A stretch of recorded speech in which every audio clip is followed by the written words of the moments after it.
Cruzando as Conversas. Oferecimento Galeazzi Sul. Há 40 anos, a evolução dos metais. Boa noite, eu sou Guilherme Macalossi, está começando aqui na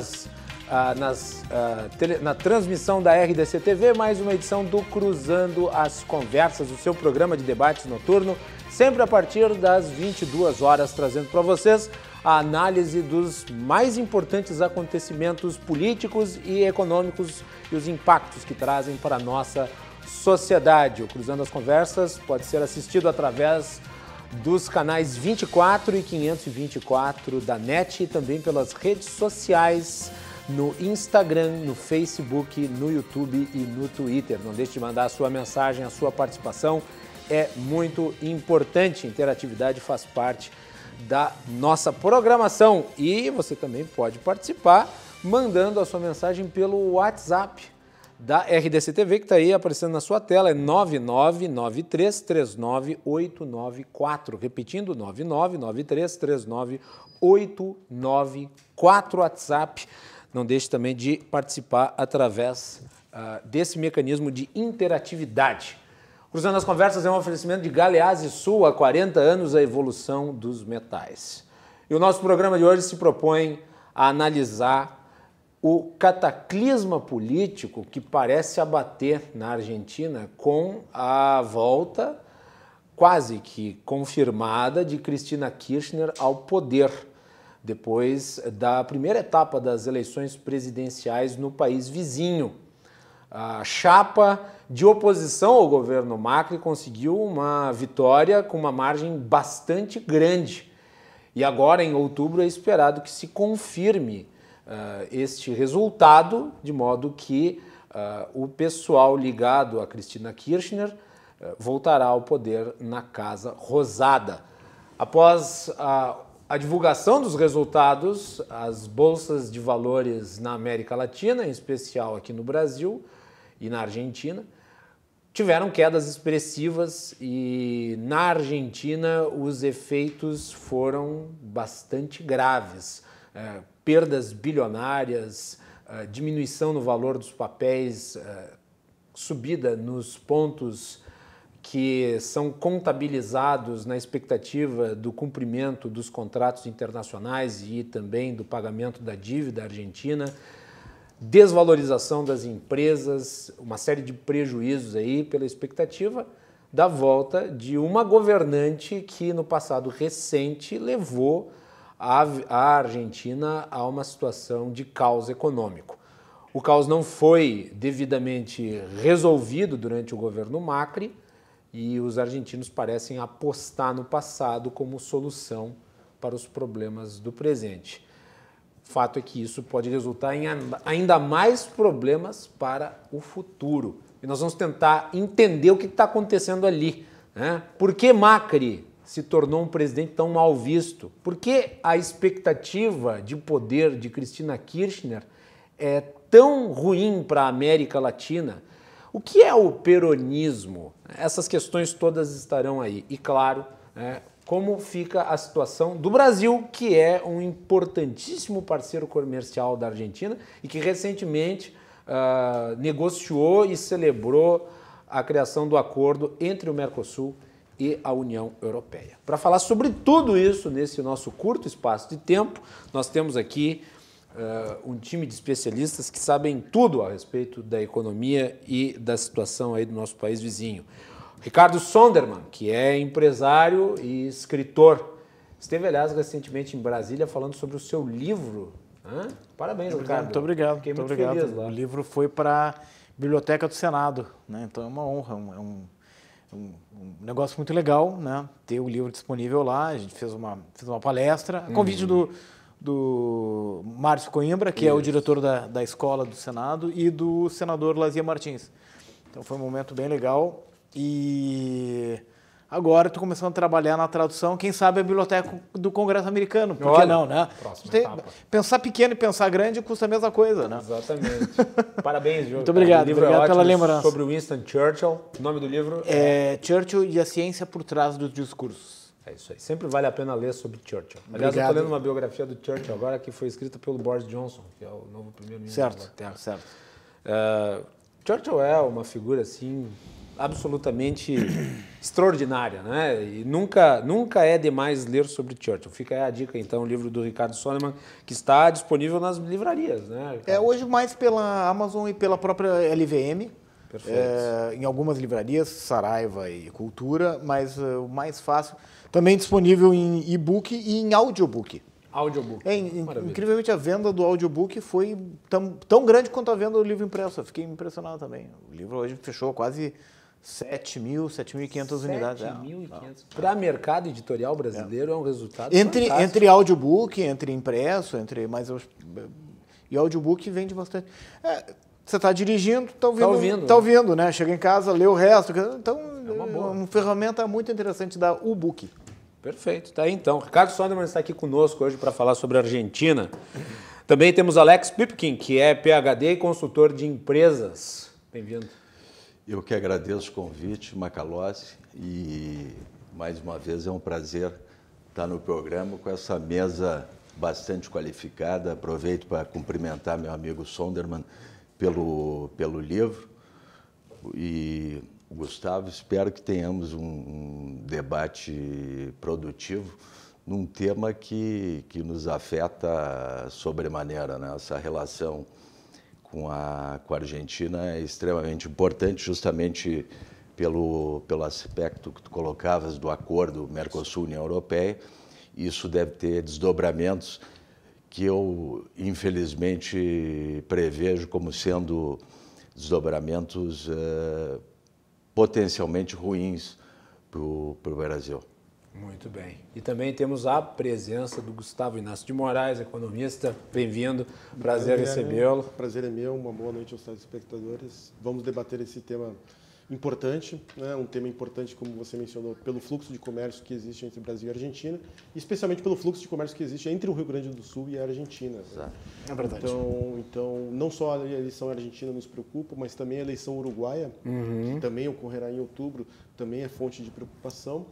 E a gente entende que esses movimentos políticos, esses movimentos econômicos que estão ocorrendo agora como epicentro, né, a Argentina, eles podem, de fato, dificultar uma recuperação econômica, seja no Brasil, seja em outros países da América do Sul, através de uma maior dificuldade em atração de investidores e atração de negócios para essa região. Muito bem. Sondermann, tu é empresário e já vivenciou muitas experiências na Argentina. É verdade. Eu queria que tu falasse um pouco sobre o que tu tem notado nas conversas que você tem mantido com o pessoal de lá em relação a esse resultado. Já era esperado que a Cristina Kirchner e o seu, digamos assim, o seu boneco poste. de ventrilo... O seu poste. O Haddad de bigode ralo, né? Dá para se dizer assim, porque se presta ao mesmo papel. Voltarem ao poder já era uma situação que os argentinos estavam contando ou foi surpreendente? Bom, minha relação com a Argentina... Vamos por partes aqui, né? Eu vinha fazendo negócios com a Argentina durante muito tempo. Eu tinha uma empresa, uma trading, né? Eu tinha um sócio uruguaio, um sócio argentino e um sócio em Nova York, e nós trazíamos tecidos do Oriente, da Índia, da Itália, quando não a confecção pronta, né? E vendíamos no Brasil, no Uruguai e na Argentina. Muitas vezes esses tecidos vinham para o Uruguai, eram confeccionados lá e vendidos para as marcas argentinas e brasileiras. E num determinado período, metade dos anos 90, quase anos 2000, eu trabalhei trazendo marcas argentinas para cá. Elas abriram negócio, Conilho, NASA, Chocolate, Vitamina, marcas que eram fortes, né? Algumas ainda existem. A gente trouxe essas marcas para cá. Um mercado exuberante, você andava por Buenos Aires, é como se você estivesse andando por... Eu ia dizer Paris, mas Paris de 10 anos atrás também, né? Paris de hoje também é complicada, né? Mas você estava andando num dos grandes centros, numa cidade internacional como qualquer outra. Em que pese a decadência da Argentina ao longo desde 1900, né? Que eu imagino que vocês vão abordar aqui daqui um pouquinho. Bom, stop, fast forward, o que está acontecendo hoje? De certa forma, havia uma expectativa de derrota. Ninguém gosta do Macri. Tá? Pouca gente gosta do Macri. Por quê? Tá? Mesmo o eleitor que está à direita da Cristina, que não é peronista. Porque ele, primeiro, ele tem fama de corrupto, os negócios da família são escusos, ele foi prefeito de Buenos Aires, foi presidente do Boca Juniors, ele tem uma história de negócios que é escuso, nebulosos, a palavra perfeita é isso aí. Ele se elegeu com um discurso liberal, com uma pose liberal, ele foi muito bom na sua administração do ponto de vista de infraestrutura. Ele é um RP fantástico, um cara elegante, um cara que se apresenta bem. Em termos de relações internacionais, ele é um excelente vendedor, só que ele não entregou. Ele não conseguiu aprovar medidas, mas ele também não fez força para mudar essas medidas. Né? Uhum. Ele tinha um Congresso e um Senado onde ele era minoritário, mas você negocia. Né? Você não está batendo em ponta de faca o tempo inteiro. A questão de pegar e negociar. Ele não conseguiu implementar nenhuma medida importante. Ele mesmo, logo que chegou ao poder, disse que a sua agenda seria gradualista. E aí vão fazer micro mudanças. Exatamente. Não funciona. Para não assustar ninguém. E aí o que aconteceu? E deu tudo errado. Você teve o peso desvalorizando, você teve a inflação crescendo, você teve a pobreza aumentando. Todos os índices sociais pioraram. Os índices econômicos, eu imagino que o Gustavo vai tocar nisso aí também. Os índices econômicos pioraram, os índices sociais pioraram, aguçaram a perda da sociedade argentina, a tal ponto de que mesmo quem votaria nele se omitiu. Se decepcionou. Se decepcionou, se omitiu e disse assim, não vou votar nesse cara. E não havia uma outra opção. E não houve também na Argentina um movimento como houve no Brasil de revolta. A gente foi para a rua, a gente se revoltou contra a situação, né? Houve um acomodamento geral da sociedade argentina frente... extravagante, porque os argentinos costumam ser bem revoltados. Eram. Eles não conseguiram, talvez, Guilherme, de tanto bradar, de tanto reclamar, perderam a força de mudar. Eu lembro daquela época das panelas. Nós éramos mais acomodados e quando a gente foi para a rua, o efeito que nós fizemos indo para a rua foi devastador. Né? Na Argentina, eles estavam sempre reclamando e talvez o poder deve ter imaginado mais uma reclamação. Ou seja, não houve a força popular efetivamente para mudar, não conseguiram prender a Cristina, não conseguiram condenar a Cristina. Sim, ela tem acusação de homicídio. Ela tem acusações complicadíssimas. Um mês atrás foi o 25º ano de aniversário do atentado da AMIA. Houve alguns relatos aí. Ainda teve um procurador que foi assassinado. Exatamente o que aconteceu, quem trouxe os explosivos. O cara entrou pela mala diplomática do Irã. Ou seja, tá tudo documentado. Tem um governo preso. Né? Exatamente. Que participaram do governo da Cristina Kirchner, ministro do Planejamento, da Segurança. Mas ela são não mais conseguiram. Porque ela tem um foro privilegiado. Inclusive, esse meu amigo que foi meu sócio, ele comentou uma coisa interessante comigo, que é o seguinte, sobre o Macri pesam quase 100 acusações e processos. Ele poderá, eventualmente, ser preso ao perder o seu status o seu foro privilegiado, porque ele não é senador, ele é um empresário, e aí com isso, também outras pessoas do governo. Então o que vai acontecer? Este governo que sairá, que poderá sair, né? É muito difícil reverter, mas ele poderá sair, ele ainda não conseguirá ter força na oposição, porque grande parte dele vai preso. Ou parte dele vai sofrer processo, vai sofrer... Como é que ele vai preso e a Cristina Kirchner não vai preso? Ela tem foro privilegiado, ela era senadora. Ela era senadora, então ela tinha o foro privilegiado, que é um instrumento sórdido em qualquer país do planeta.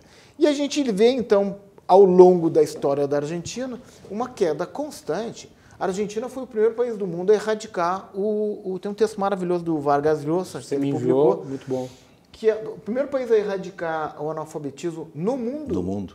Foi a Argentina. Na virada do século XIX para o século XX, existia um ditado entre os brasileiros: fulano era rico como um argentino, tal como um argentino. Se eu não me engano, foi a terceira potência mundial. É isso que eu ia mencionar, ele estava entre os países mais ricos do mundo no início do século Era XX. mais rica que a Só que a partir dos França, dos anos 40, dos anos 50, quando chegou o Juan Domingos Perón ao poder, ela foi inoculada pelo espírito do personalismo, do populismo, que eram fatores que não eram tão fortes até o momento. O nacionalismo, esses aspectos aí que são tão comuns em outros países da América Latina, não eram na Argentina no início do século XX, se fortificaram e se impregnaram de tal forma que até hoje não consegue Guilherme, ser superado. Os governos que levaram a Argentina a essa riqueza eram, na sua eminência, governos liberais. O que aconteceu? Com a crise de 29, né? Com a Primeira Guerra Mundial, que os mercados retraíram, e com a crise de 29, começou a aparecer uma população efetivamente pobre. E aí abriu o caminho para o populismo, que o Perón subiu em cima. E abriu, sobretudo, o caminho para o fechamento da economia argentina, um fechamento que já dura cerca de 90 anos, né? E esse fechamento é decisivo na explicação do empobrecimento da economia argentina, porque a Argentina até então era caracterizada por exportações de carne, era um modelo liberal puro. Né? E não só perdeu esses mercados por força dos eventos na Europa, especialmente Primeira e Segunda Guerra Mundial, mas também perdeu porque resolveu ir por um caminho de fechamento da economia. Não há relato na história do mundo de nação que tenha se enriquecido se fechando. Né? Fechando comercialmente, especialmente. A gente tem, inclusive, um relato da China. A China sempre foi a maior economia do mundo, perdeu esse status durante a Revolução Industrial, e ela, ao optar por um fechamento econômico no século XVI, também se empobrece. É um outro caso de fechamento comercial. Então, assim, a Argentina... O Japão, que foi reabrir depois com a restauração Meiji no século XIX. Então, assim, a Argentina contrariou todas as teorias econômicas a respeito de enriquecimento e crescimento econômico. E ela fez o processo inverso. Quer dizer, ela foi do desenvolvimento para o subdesenvolvimento. Exato, que é um caso raríssimo. Que é um caso raríssimo. É extraordinário. Porque na América Latina nós nunca tivemos um exemplo de um país que, agora o Chile talvez se aproxime disso, mas na história da América Latina a caminhada é do subdesenvolvimento rumo ao desenvolvimento. Para o desenvolvimento. A Argentina atingiu o desenvolvimento e decaiu ao longo de 100 anos de uma maneira impressionante. Tanto é que some-se a isso Cuba e Venezuela. Some-se Cuba. E a nossa queda de PIB, a nossa queda de crescimento ao longo dos últimos, principalmente dos últimos 6 anos, se deve justamente a esse fechamento todo. Mas não é uma política muito atípica. Só um ponto antes de tu falar, Alexos, porque tu mencionaste como Buenos Aires é uma cidade portentosa, apesar de eu nunca ter ido a Buenos Aires, a gente sabe porque vê imagens e hoje com os instrumentos digitais a gente sabe muito bem. Os mesmos arquitetos que projetaram os prédios em Paris fizeram réplicas dos seus projetos em Buenos Aires. Yes. Tá? Você vê prédios em regiões de Buenos Aires que você vê em Paris. É o mesmo arquiteto. E não é por o reflexo, eu só ia dizer isso, que é o reflexo do desenvolvimento que a Argentina alcançou no início do século XX, é Buenos Aires. Sim. Alex. E não é por acaso que ainda nos países mais envolvidos, o que parece piada não é. Muitos europeus, americanos confundem a capital brasileira com Buenos Aires, por incrível que pareça. Mas eu dizia,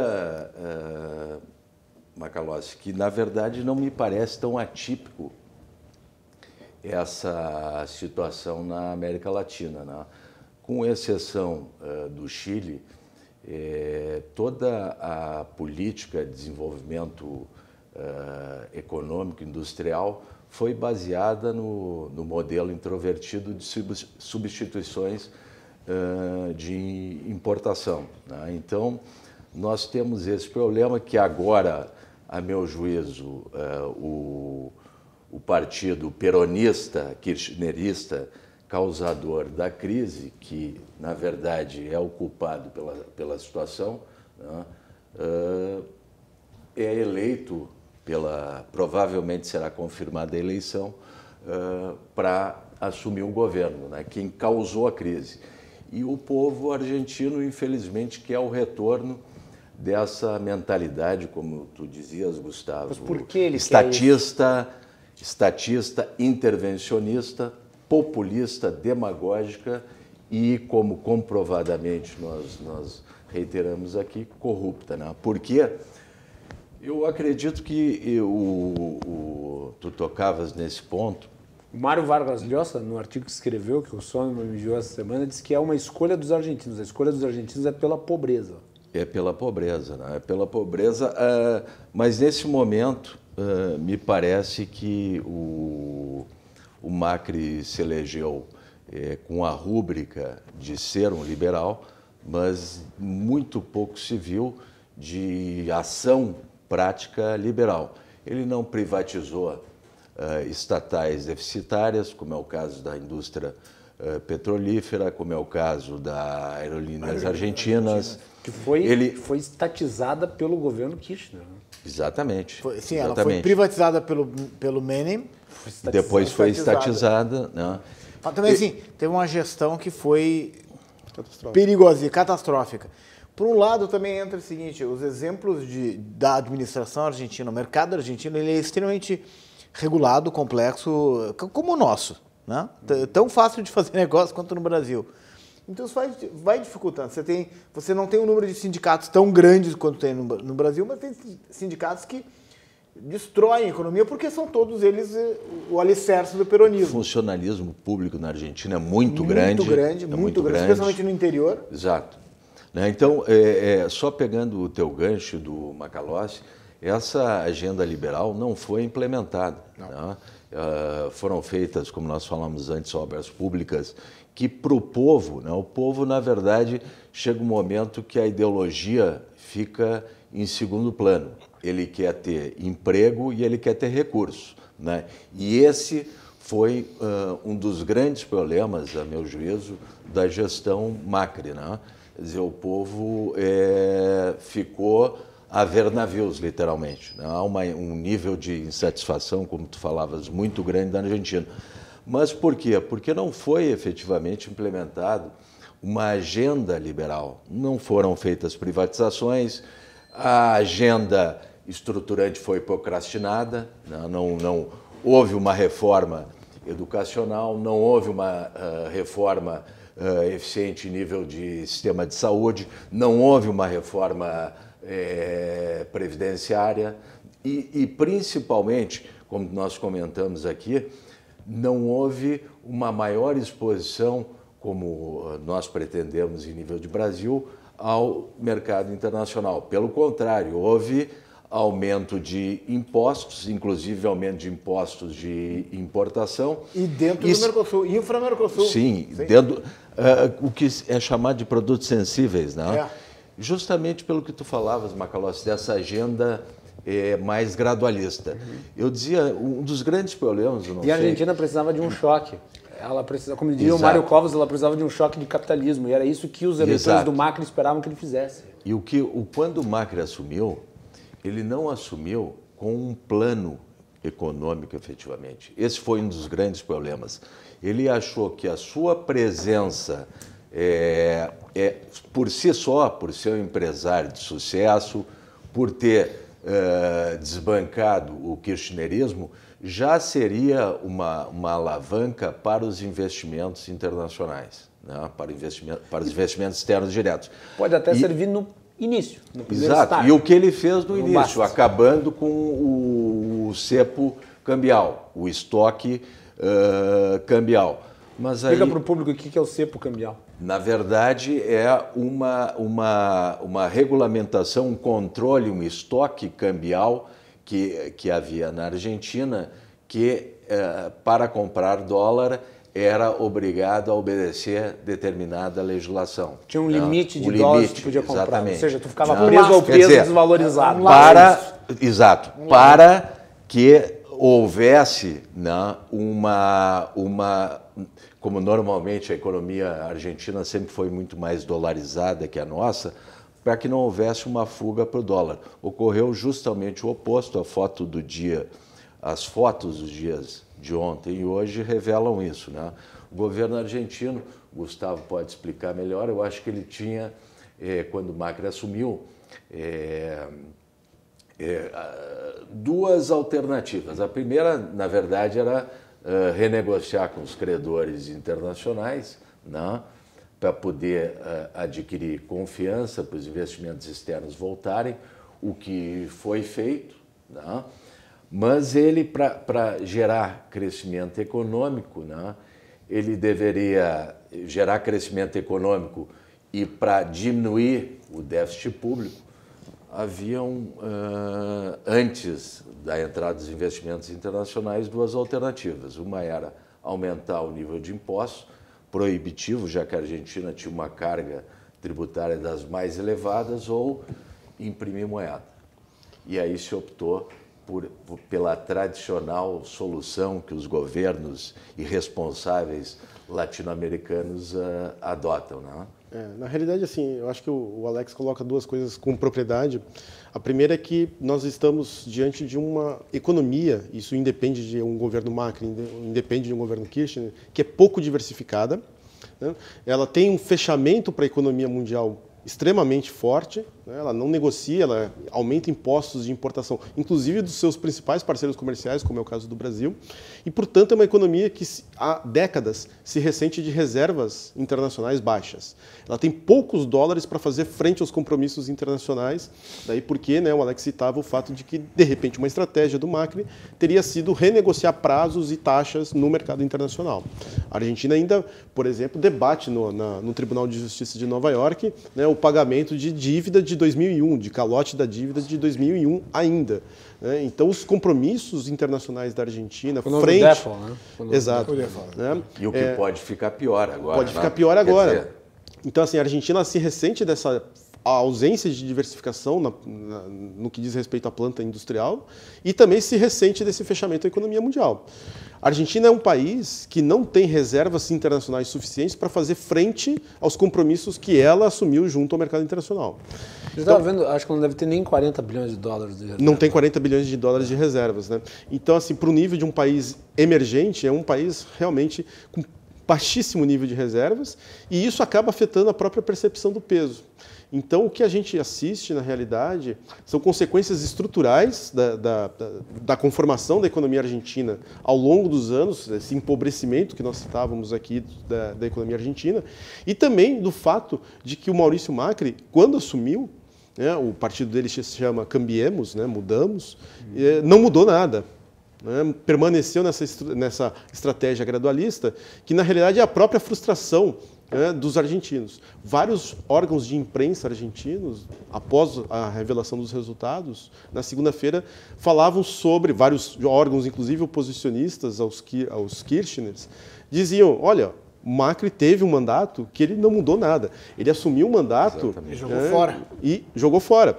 O principal foco de oposição a Cristina Kirchner, por exemplo, eram os produtores rurais. A região de Córdoba, em 2015, há 4 anos atrás, deu 75% dos votos ao Maurício Macri nesse estágio da eleição presidencial, nesse estágio de primárias. Neste ano, o Macri teve 40% dos votos em Córdoba. Né? Ainda foi o mais votado em Córdoba, brutal, né? Mas foi uma queda que ele perdeu quase metade dos votos na região de Córdoba, onde os principais líderes, né, de produção rural estão localizados. Então ele não foi capaz de convencer nem o seu próprio público. Na realidade, a Argentina ela se ressente, ficou claro na política econômica desses últimos anos. Agora, ele parece, logo depois do resultado, ter entregado as botas. Né? Sim, ele e as medidas que ele tomou... E as medidas na sequência são medidas... Anunciou congelamento de preço de novo, 60 Exato. Itens, incluindo o preço do combustível, aumento para o salário mínimo, na verdade, aumento para contribuições sociais, na verdade, para a universidade. Ele já tinha dado prova desse gradualismo e da Mas ele incapacidade... nem gradualismo mais, agora da intervencionismo mesmo. De tomar medidas que mudassem o perfil da economia brasileira, a Argentina, foi que no próprio início do governo, ele deu uma série de aumentos para o funcionalismo público, para os professores, então, para não aumentando o déficit. Eu acho que a estratégia dele... Ele foi aprofundando o déficit. Foi aprofundando o déficit. A estratégia dele, eu acho que foi a seguinte... Ampliando a inflação, desvalorizando... Talvez tenha acontecido o seguinte, ele se elegeu com um Congresso que ele não tinha maioria, e a estratégia talvez tenha sido o seguinte: eu não vou me indispor com esses setores porque podem inviabilizar o meu governo. Vou fazer mudanças aqui, ali, acolá. Vou usar meu prestígio como empresário para tentar atrair investimentos externos e vou trazer alguns benefícios para alguns setores que podem vir a me incomodar. Mas esse tudo errado. Esse é o erro político, essa é a conta política errada que, por exemplo, a Argentina tem, ela é interessante para o Brasil porque ela é o efeito Orloff, né? Eu sou você amanhã. Então essas coisas, a hiperinflação na Argentina foi muito pior. A própria ditadura na Argentina, muito pior. A Argentina entrou num devaneio de uma guerra contra a Inglaterra, que nós não tínhamos com quem guerrear, mas a gente observou. A Argentina tomou decisões que a gente pôde, com o tempo, olhar e não tomá-las, ou tomá-las de forma diferenciada. Eu acho que, você fez no início a pergunta, no que nos afeta no Brasil, no que compara. Acho que com todo o vocabulário, a falta de finesse, ou a deselegância, ou chamemos do que for, do presidente Bolsonaro, ele montou... Eu brinco que tem dois governos. Tem um que é técnico, né, que é economia, saúde, cidadania, infraestrutura, e tem um pirotécnico que trabalha para manter as hordas bolsonaristas motivadas, né? Que aí você tem relações exteriores, educação, etc., e o próprio presidente. Aqui a gente teve a possibilidade, e eu acho que a conta que ele fez foi o seguinte: façamos as mudanças nos primeiros... Ou seja, a gente vai para o jogo de futebol e tem que meter gol nos primeiros 15 minutos. Né? Existe clima nós estamos político perdendo. Nós estamos perdendo, nós temos que virar esse jogo. Nós temos que ir para frente e marcar gol nos primeiros 15 minutos para meter pressão para o outro lado. Ou seja, fizemos uma reforma trabalhista que já veio. Fizemos uma reforma previdenciária. Aprovamos a 881. Tá? E vem mais coisa agora. MP da tributária. Já teve o refez agora dessa medida aí mas eu digo, está se fazendo, está se promovendo decisões econômicas de fundo que a gente talvez... Hoje eu tive uma reunião com um cliente e eu pergunto... tomadas na Argentina. Exatamente. E que podem refletir no social. Não teve convicção. Eu tive uma reunião com um cliente hoje e eu digo, olha, a 881 vai mexer no teu negócio. Claro. E eles me olharam assim, como? Começa a olhar o 881 porque tem um monte de documento, papel, dificuldade que sumiram. A gente não tem ainda a dimensão do que vai afetar positivamente a nossa vida. Na Argentina nada disso foi feito por... Não, mira, deixá-lo assim, vamos a ver. E... Essa falta de convicção se vê na própria fala do Macri, que foi bastante incisivo e até alarmista, no sentido de que, mencionando que uma vitória da chapa kirchnerista levaria a uma explosão do dólar. Ele, numa declaração posterior, já foi muito mais cauteloso, já se desculpou, pediu desculpas à nação. Mas, Alex, ele teve que fazer isso porque o país está enlouquecido. Né? Você empobreceu a população em 2 dias em 30%. Sim, né? Então, ou mais. Então ele tinha que segurar essa onda. Então... Mas, de qualquer maneira, o candidato vencedor já disse que quem governa o país, quem faz acordo com os sindicatos, quem conversa... É o Macri. É o Macri, não é ele. Né? Então, isso é natural. E o que é importante, essa crise, ela serve justamente para dificultar algo que é quase impossível, que é uma reversão do quadro dessas primárias. Né? Ela vai tornar o ambiente... E os atores econômicos e sociais muito mais atritados. A inflação desse mês foi relativamente baixa, foi 2,3%, 2,4%. Na Argentina. Tá. Relativamente baixa. Está em 40%. Não sei, mas havia uma inflexão para baixo. O que vai acontecer? Essa desvalorização vai gerar inflação. Essa inflação ela vai realmente aparecer no final de setembro, que é quando vem a eleição. Então, esse número de uma inflação que volta a crescer, vai crescer justamente no período da eleição. É um inferno de Dante. Né? Gustavo, antes de interromper. Não, na verdade, eu acho que esse calendário eleitoral está bem traiçoeiro para o Maurício Macri. E, na realidade, aqui o que nós temos é que essas medidas de curto prazo que estariam ao alcance do Maurício Macri, na verdade, já não estão mais.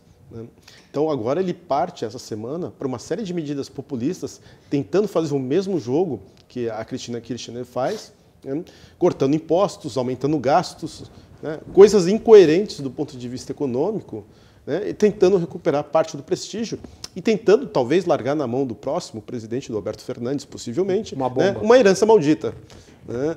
E então, da mesma forma que ele também recebeu, em certo sentido, uma herança, porque ele tinha tarifas públicas, ele assume o governo com tarifas públicas represadas. Exato. Então ele tem que reajustar, readequar as tarifas públicas e isso provoca um impacto na inflação. Mal comparando... O que aconteceu aqui com o Sartori e o Tarso, né? E também o que aconteceu com a Dilma, porque ela represou tarifas públicas, ela foi reeleita e em 2015 ela teve que readequar. Né? Então, a herança maldita, nesse caso, para si mesmo. Tem um plano sórdido aqui que é o seguinte, essa dobradinha revive a dobradinha de Héctor Câmpora e Isabelita Perón, onde ela era a vice. A vice, né? Que mandava. A vice que mandava. Embora tenha o seguinte, ela está lá por um cálculo político para segurar o partido e segurar a influência dela. O presidente não é ela. Vai estourar uma bomba na mão do próximo presidente, que não é culpa dela. Ela vai olha, isso aqui, o presidente é ele, eu sou só a vice. Porque ela está preparando o caminho para o Máximo Kirchner, que é o filho dela, que também tem processos de corrupção, mas que também tem foro privilegiado e que ficará imune. Para que ele venha a ser o presidente a partir de 24. É uma oligarquia, no caso. Sim, é uma família Castro, é a família Kim Jong-un. Uma dinastia. É uma dinastia. E na realidade é muito tradicional na política argentina o vice entrar em confronto com o presidente. Exato. Né? Então, exato.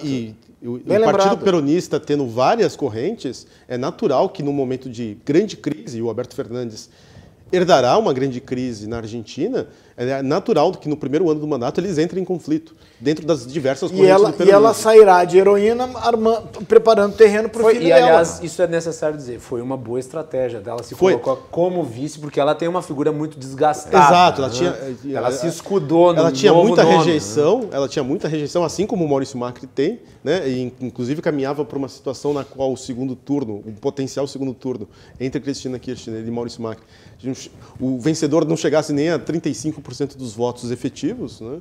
Tamanha rejeição que ambos têm, e ela fez uma estratégia de chamar o Alberto Fernandes, que sempre foi um fiel escudeiro dela, para o titular de chapa e aí poder, né, encaminhar essa eleição. Na realidade, né, a gente tem um terceiro candidato, um candidato que teve uma votação razoável, né, 8,8% dos votos, que é o Roberto Lavagna, né, que é um economista que participou de alguns governos na Argentina, inclusive governos peronistas, que também comeu parte dos votos potenciais que o Maurício Macri poderia ter. Por que ele não retira a candidatura? Nessa altura, a soma não dá. Mas pela diferença, nessa altura não dá. Não dá. O máximo que ele pode fazer é evitar uma vitória do Alberto Fernandes no primeiro turno. Porque na Argentina... 45%... você tem duas formas de se eleger no primeiro turno. Ou você consegue os 50%, tal como é no Brasil, ou você, alternativamente, tem uma votação acima de 40%, mas que você coloque pelo menos 10 pontos de diferença. Lá é 45%. 45%. Mas o somatório, o Macri teria que torcer para uma menor votação no Fernandes, né? E junto com isso o somatório dos outros candidatos, principalmente do Lavagna, que tem 8,2. Mas pelas previsões, nem ele angariando todo esse somatório, ele consegue superar. Agora, porque houve uma diferença de 15%. Vocês não consideram, vou largar essa pergunta e vocês respondem no próximo bloco. Eu gostaria também de falar no próximo bloco sobre o acordo Mercosul e União Europeia, como é que isso afeta. Mas vocês não acham que com essa crise que se instalou na Argentina, né, a partir do momento do anúncio da vitória da Kirchner, não se tem ali um elemento que, se explorado politicamente, pode, de alguma maneira, reverter alguns votos, quer dizer, explorar o fantasma da volta do kirchnerismo? A rejeição do Macri não permite isso. Então, voltando na tua pergunta, por que o Lavagna não retira a candidatura em favor do Macri? Hoje, eu entendo que, dentro do sentimento da população argentina... Mas acho que hoje é pior do que era. Talvez o Maurício Macri retirar a candidatura em favor do Lavagna, talvez fosse até mais... Mas não vai. Você não tem... Nunca transferência de votos é 100%. Claro. Nunca transferência de votos é 100%. Porque a diferença é muito grande. Mas diante de uma crise... Você transfira 100%. Tem gente que diz, não, esse cara, eu vou, Mas diante de uma crise, viajar, eu vou tirar mas diante férias, de não uma vou crise dar nem. econômica, a opção Kirchner ou a opção Macri, você dá mais fôlego à terceira via, né? E aí principalmente sendo uma via técnica, que é o caso do Lavagna, né? Fazer intervalo e no retorno nós vamos discutir sobre o acordo da União Europeia com o Mercosul, e o Rio Grande do Sul está inserido nesse contexto porque é o primeiro estado do Brasil, tem fronteira com a Argentina, é um estado exportador e vai ser afetado por isso. Nós já voltamos.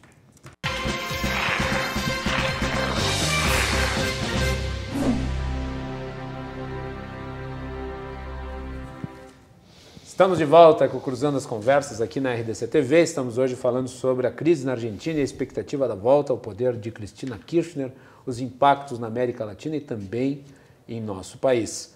No programa estão Ricardo Sondermann, Alex Pipkin e Gustavo Inácio de Moraes. E nós temos o oferecimento de Galeazzi Sul, há 40 anos, a evolução dos metais. Você pode nos acompanhar pelos canais 24 e 524 da NET e também pelas redes sociais, no Instagram, no Facebook, no Twitter, todas as redes. Também pode mandar sua mensagem pelo WhatsApp, que está aparecendo na sua tela neste momento. Vamos voltar aqui para esse segundo bloco e eu gostaria de começar ele falando sobre o tratado que foi tão celebrado aí, né, entre a União Europeia e o Mercosul e que agora corre um grave risco, porque Sério ele mesmo? precisa ser apreciado e aprovado pelos parlamentos de todos os países. E na Argentina, se os kirchneristas voltarem, é bem provável que isso não aconteça. Professor Pipkin. Já foi, inclusive, o Alberto Fernandes já havia solicitado uma revisão e a ala mais radical, ela é totalmente contrária a esse acordo, né? Que é uma pena porque quando havia já um alinhamento estratégico com relação a essa maior exposição do bloco, já que hoje, em nível de negociação internacional, há uma negociação entre os blocos, é uma pena porque há essas farpas, essas críticas, declarações, né? Tanto do lado brasileiro como do lado argentino, as duas principais economias, né? O presidente Bolsonaro se meteu demais, né? Mas é como o Sondermann falava, né? Aí existe o Mourão para botar os panos e acalmar a situação. Mas ele na verdade, há um alinhamento com o Macri, mas é interessante que o Macri não quer o alinhamento, né, com o Bolsonaro. E isso pode até estar prejudicando, né, o que se lê que isso, de certa forma, está prejudicando a posição do Macri na Argentina. Mas é exatamente por isso que eu acho que o presidente deve fazer um voto de silêncio. Não, já deveria ter feito há muito tempo. Para vários assuntos. Já deveria ter feito há muito tempo. Vamos lá. Não só para este. Os apoiadores radicais do bolsonarismo, eles costumam ser muito chatos nesses aspectos nas redes sociais. Quando o Lula mandava mensagem de apoio ao Nicolás Maduro na Venezuela, todo mundo achava ruim.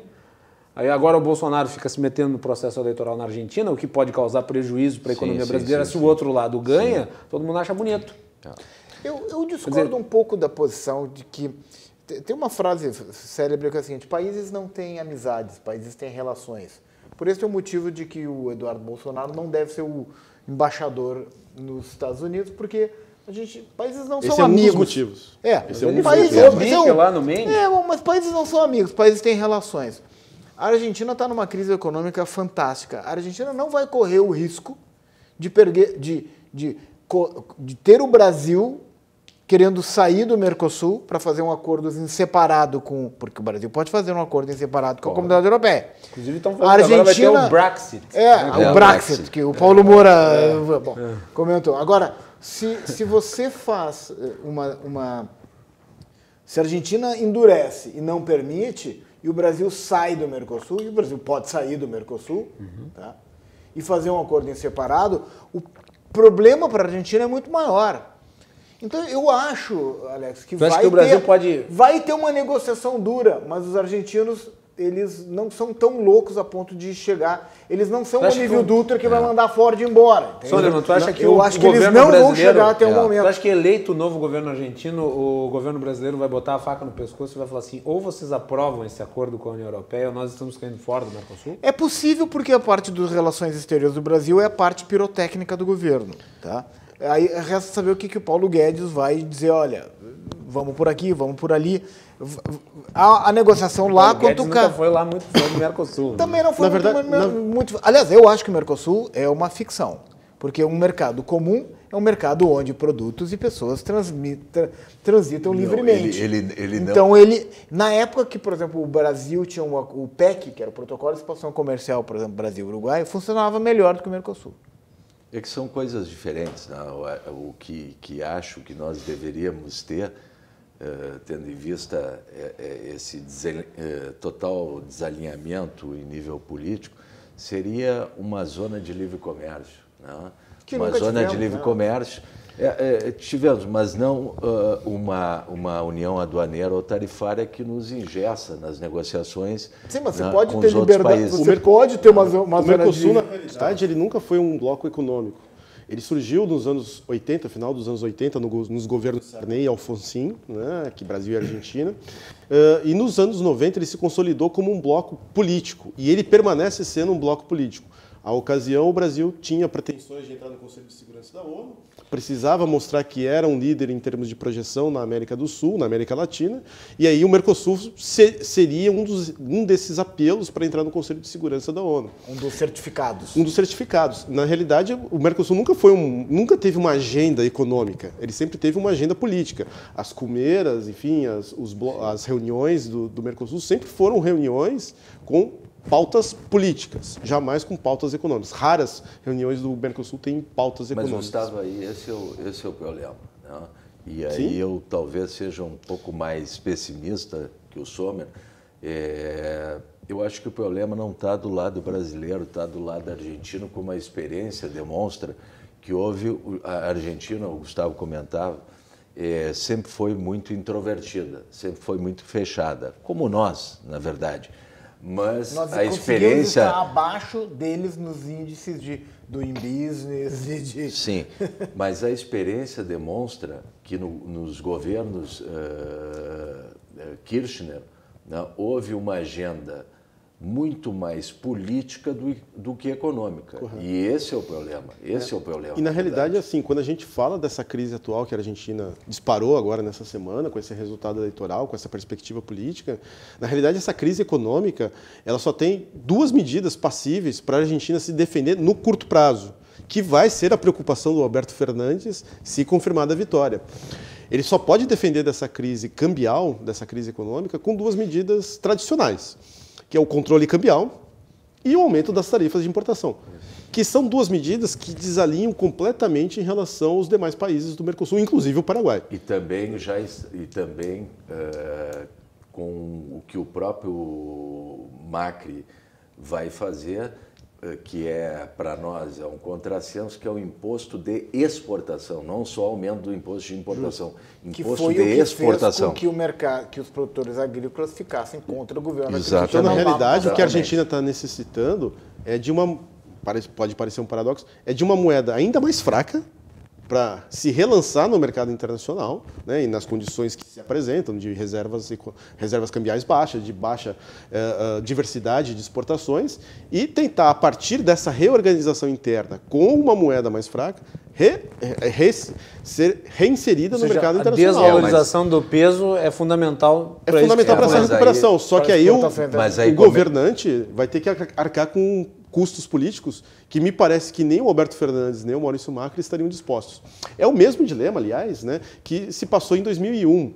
Em 2001, se vocês lembrarem, entre o Natal e o Ano Novo, a Argentina teve 6, 7 presidentes. Né?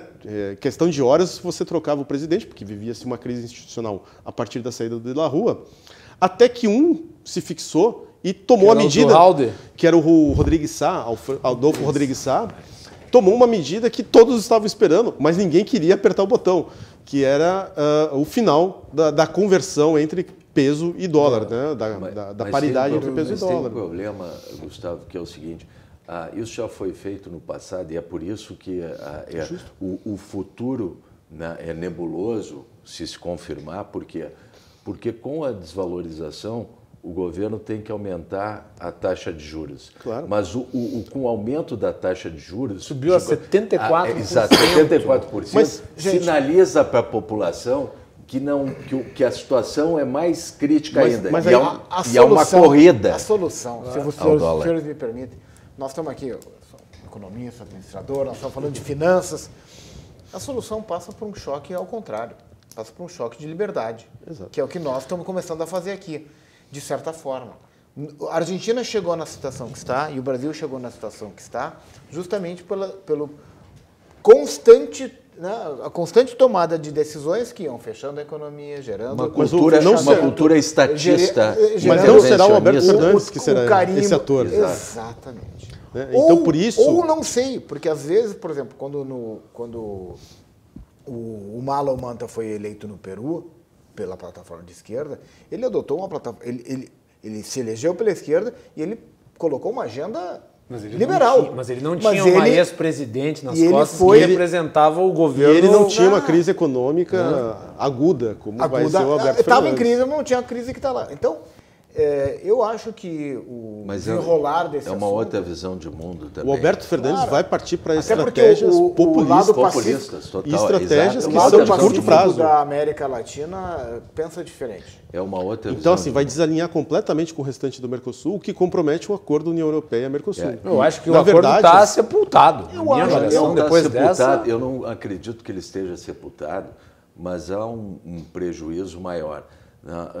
Na verdade, há uma tendência de uma recessão mundial para o ano que vem, mas o problema é que nós, mais uma vez, latino-americanos, estamos indo na contramão.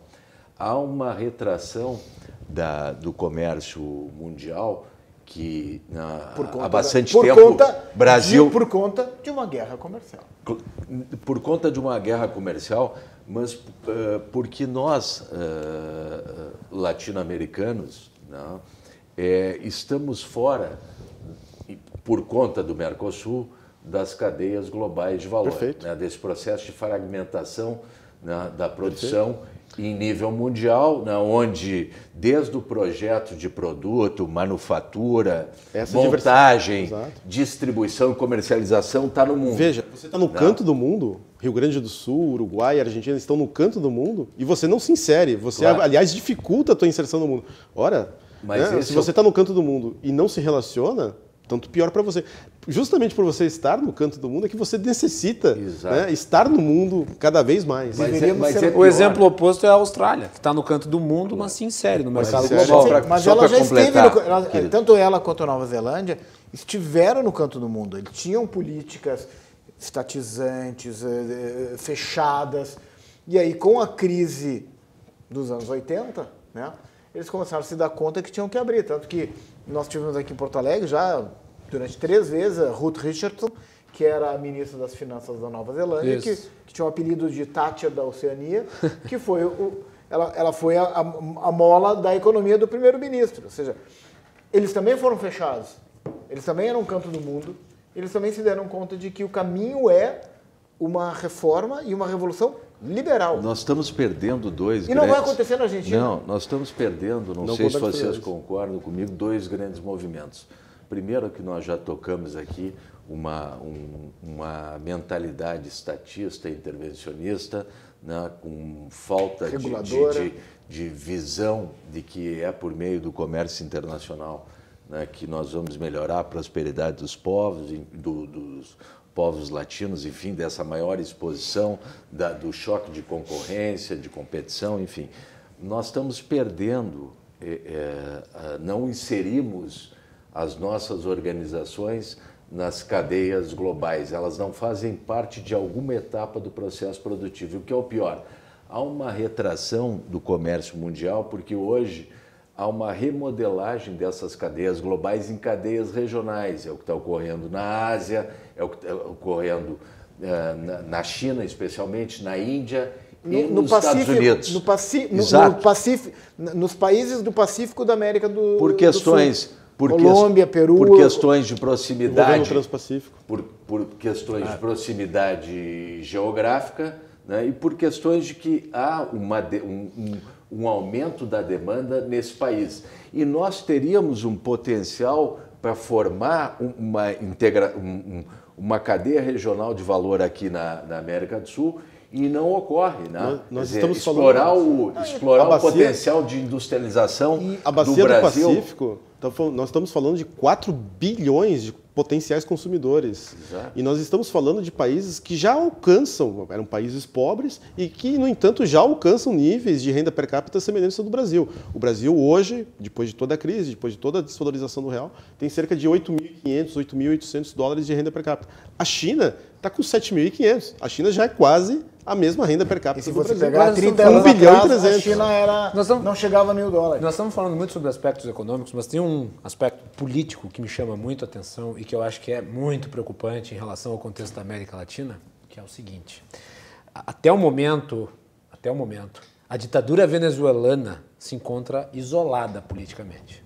Por quê? Porque se fechou ali, né, uma série de governos que se contrapunham à agenda do Foro de São Paulo.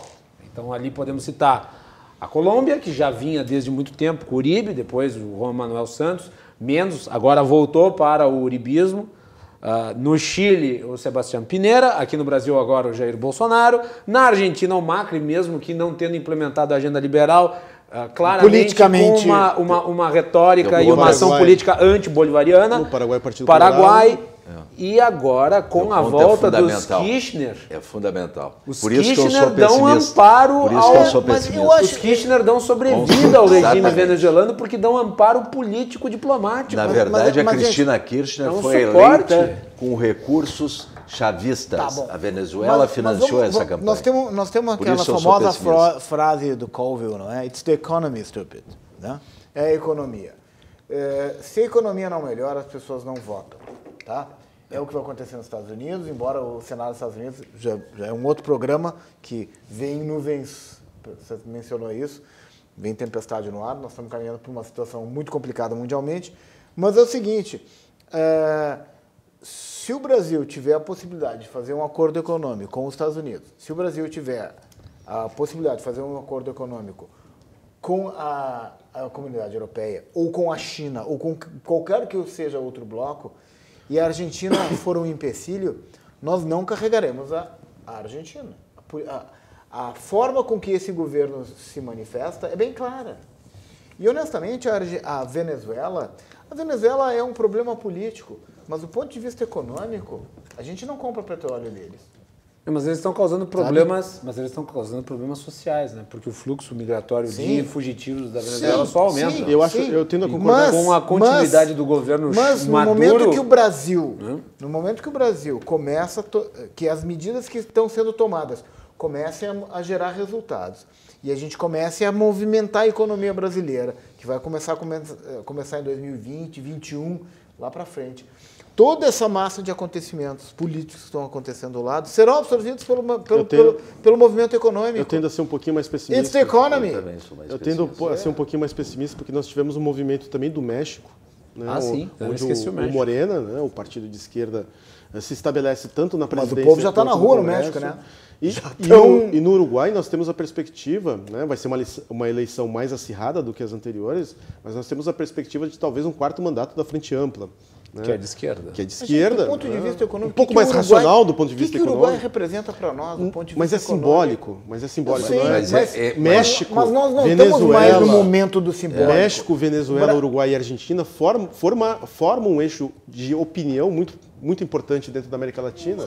Mas o México é uma Olha, economia desde o consolidada, Kissinger, o né? Brasil não importa. O Mas Brasil, assim- a América Latina é irrelevante Veja bem. para as relações.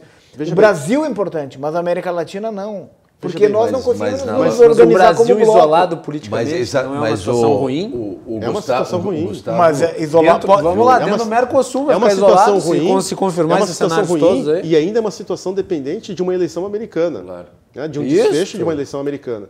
Então, assim, eu não seria tão otimista do ponto de vista assim, o Brasil se resolve sozinho. Mesmo porque se o Brasil tentar fazer um novo acordo com a União Europeia de forma independente, que não seja o acordo do Mercosul, o Brasil reinicia o processo. Claro. Esse acordo União Europeia-Mercosul foi negociado por 20 anos. E fazendo alusão... Não é não, então é só nós. As cláusulas vão ter que ser repactuadas. De novo, existe, por exemplo, o Troigo, Marcos Troigo, que foi agora um elemento chave na negociação. Nesse final de negociação. Sim. É um processo que vinha há 20 anos.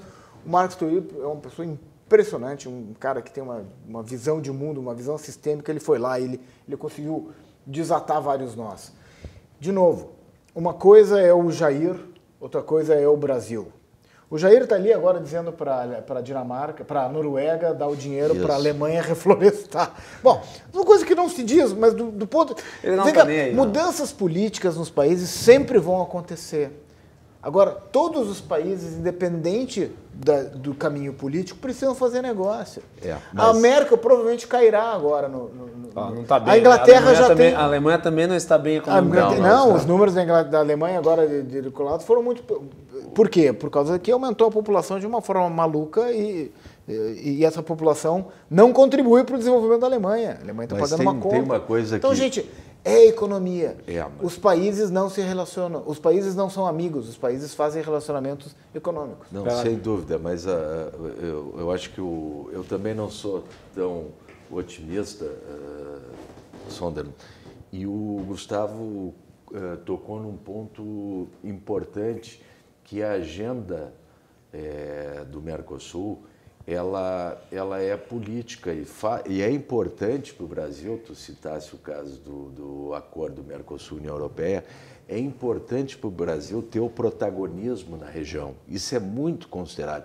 E aí entra uma outra questão em nível comercial, que se nós somarmos os países da América do Sul, o peso em nível mundial no setor primário é muito forte, né? É muito forte. Então, essa atuação independente, ela não é tão fácil quanto parece. Né? Ela não é tão fácil quanto parece. Tem um paralelo. Vamos falar do Chile. O Chile é um país pequeno. E o que veio o Chile fazendo nos últimos 30 anos? Acordos entre o Chile e os blocos. Entre o Chile e os outros países. Acordos bilaterais. Mas o Chile tem uma situação diferente. Pelo acesso ao Pacífico é diferente. Bem, mas e o nosso território agrícola? Na realidade, o modelo que o Chile escolheu de fazer acordos bilaterais fez do Chile o que ele é hoje. Na realidade, o Brasil... Então dá certo. O Brasil sem o Mercosul, e com essa crise argentina, aqui estamos defendendo a ideia de que o Mercosul realmente entra numa zona sombria. Né? O Brasil sem o Mercosul, ele tem um paralelo aqui com a Inglaterra sem a União Europeia, mal comparando. Porque o que a gente vê é a Inglaterra batendo cabeça, o Reino Unido batendo cabeça, após a opção política de sair da União Europeia. Então, demorou-se para encontrar a estratégia. O Brasil tem que ter a estratégia pronta para atuar independentemente do Mercosul. Nós não enxergamos essa estratégia nas relações exteriores do Brasil. Né? Nós enxergamos apenas um alinhamento total com os Estados Unidos, relações carnais, que era uma expressão do Menem, né, nos anos 90 entre Argentina e Estados Unidos. O Brasil investe nessas relações com os Estados Unidos quando falta uma estratégia mais global para o Brasil se inserir no mundo.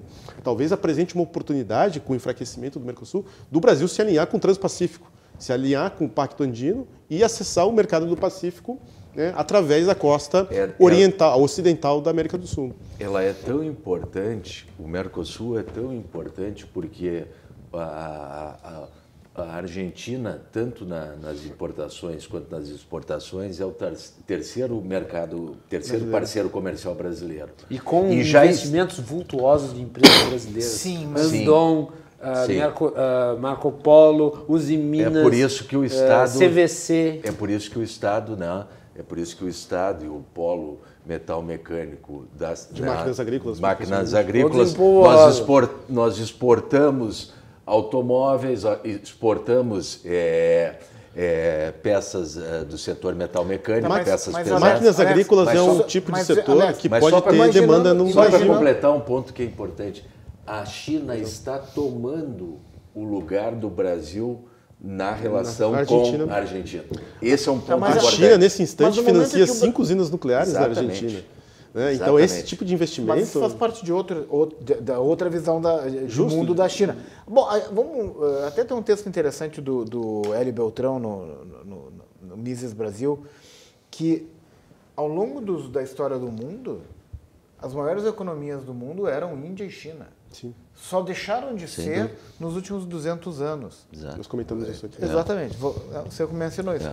Agora, no momento que o Brasil, que começa a dar resultado, tudo isso que está se fazendo em termos de mudança liberalizante dentro do Brasil, nós começamos a ser um parceiro do mundo. Nós não precisamos... Assim como o Brasil foi, ao longo do tempo, mudando o eixo dos Estados Unidos para o Oriente e para a China, também a gente vai acabar mudando...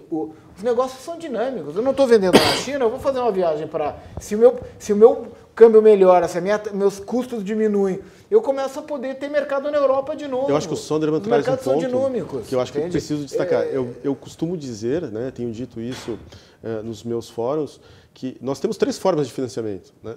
Ou qualquer país, né? Ou nós financiamos pelo capital privado, e a renda per capita sendo baixa e os mercados financeiros não sendo tão sofisticados, nós não temos esse capital privado disponível, nem no Brasil, nem na Argentina. Ou nós financiamos isso pelo setor público, e nós estamos deu no que deu e nós estamos encontrando restrições, deu no que deu, desde a década de 80 insolventes. Ou, alternativamente, né, tem a poupança externa. Uma vez que você não tem poupança privada, você não tem poupança pública, somente a poupança externa é capaz de proporcionar crescimento econômico, financiamento do desenvolvimento econômico. Desde 1980, os períodos de crescimento do Brasil são períodos nos quais ou o investimento direto aflui para o Brasil, ou, alternativamente, há um boom de commodities, um preço interessante no mercado internacional, ou seja, por quantidade de preço. Isso só vai acontecer com uma agenda de reformas estruturantes, com uma maior segurança jurídica, sem dúvida. Quando houver confiança, Mas isso faz parte da inserção do mundo. Mais uma superior, coisa nessa sopa. STF não dá essa segurança jurídica. Nós estamos no século XXI, onde cada vez menos importa o produto e cada vez mais vale o serviço. Claro. Então, a pauta de exportações, que nós estamos falando de produto, mas a pauta de exportações tem que envolver serviços. Sim. Claro. E isso é uma revolução que ainda está por acontecer. E essa revolução... E o Brasil tem a possibilidade E essa revolução não só é uma estratégia de crescimento para o Brasil, também é uma estratégia de crescimento para a Argentina. Mais 5 minutos. Não dá. O Chile tem feito isso. Eu costumo ser muito pontual no horário para não estragar a grade, no caso, não causar um problema para os próximos programas que vão entrar, mas eu gostaria de agradecer. Eu não podia esperar nada melhor do que essa mesa, do que foi a edição de hoje desse programa, com 3 craques aqui reunidos. Não podia ser outra coisa. Eu gostaria de agradecer ao Gustavo por ter vindo aqui. Obrigado, Guilherme. Obrigado pelo elogio. E fico à disposição, né, aos ouvintes e a ti. Professor Alex, obrigado. Eu que agradeço o convite, foi muito bom poder debater, pena que o tempo é curto, porque o assunto dá muito pano para manga, e agradeço rever os amigos e sempre poder aprender. Sandra, é um prazer. O time joga bem porque tem um bom técnico, né? Então, sem técnico, bom técnico, imagina eu ser técnico de vocês três. É um prazer aqui conhecer o Gustavo, o Alex, aqui, amigo de longa data. Obrigado pelo convite e, bom, vamos lá. Eu acho que... Viva a Argentina! Don't Cry For Me, Argentina, cantada pela Madonna, é a nossa dica cultural de hoje. O tango sempre é melancólico. O tango sempre é melancólico. O tango sempre é melancólico. Mas o tango da Argentina hoje... O tango e o fado, né? Vamos lá, o tango da Argentina hoje não é aquele do filme Perfume de Mulher. Né? Não é o tango do Perfume de Mulher, é um tango triste. E nosso telespectador aguarde medidas protecionistas. Elas virão, porque é a tônica do Alberto Fernandes. Com certeza. Nós voltamos amanhã para falar sobre Lava Jato e o projeto de lei contra abuso de autoridade, que está dando o que falar. Amanhã, a partir das 22 horas, aqui na RDC. Boa noite e até mais.